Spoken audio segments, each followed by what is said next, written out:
Alright, today I'm going to show you how to take care of an agave plant. This one's pretty huge. I'm 6'5", and you can see just how big it is behind me.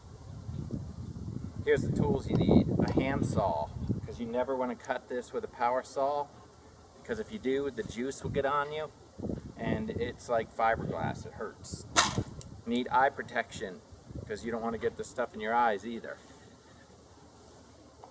You need gloves. Protect your hands, and long sleeves. Even though it's 100 degrees out, I'm wearing long sleeves because if you get that stuff on your arms, it's really going to hurt. And then afterwards, for digging up the pups, we're going to use one of these pickaxes, and we'll get to that in a minute. Okay, so what I do to keep this thing maintained is when the leaves hit the ground and get all beat up at the end, that's when I cut them off. That's when you want to use a handsaw. Keep in mind that tips on these will go right through your skull. They're very sharp, and the edges are like razors, and it's real easy to get cut. So you just got to be super careful. So in this case, I'm just going to crawl under it and try and saw it as close to the base as you can.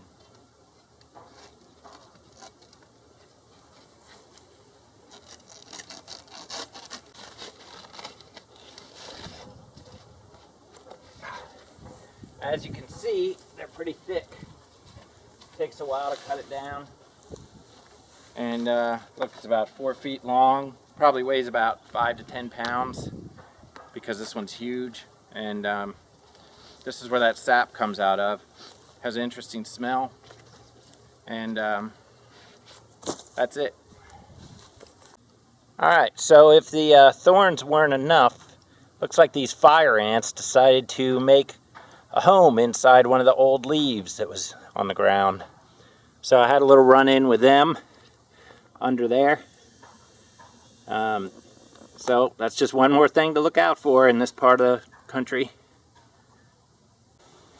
Okay, so to get the pups, we got two right here. I use a pickaxe, and you just kind of get around the back of them because the root usually goes to the base of the agave. So I get behind them.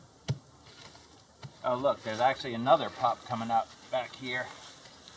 I'm just going to ignore that one for now. I usually wait till they're about this size.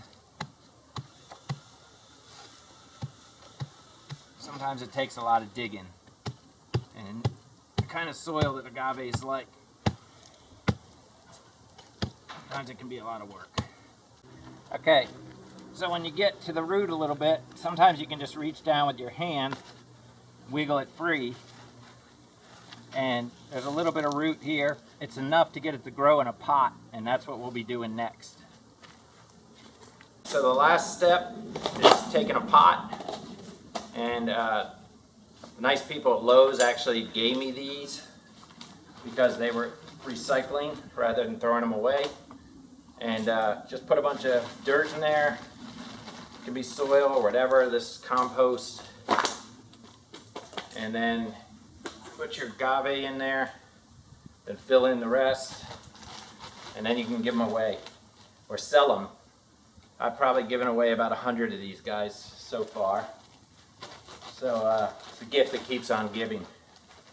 And cleaned up.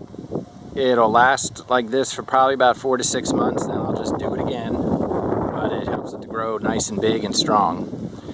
This one I planted when it was about 2 feet tall, and it was about 6 or 7 years ago, and now it's about 8 feet tall. Just to let you know. And other than the care that's in this video, I didn't do anything. I didn't even water it. But my neighbor might run his sprinklers a little more than I do, so I might have him to thank for its size. Main thing is just stick it in the sun and leave it alone, other than what I showed you. So here's what I got from the pups today. 2 of these are from out back. They're actually grand pups, so the big one, because they're plants that are a couple feet tall now that were originally straight from this big one. So I usually give these away. You could sell them for a couple bucks. You could grow them a little while and sell them for more, make a little farm, whatever you want to do. But they're really pretty plants. Have fun.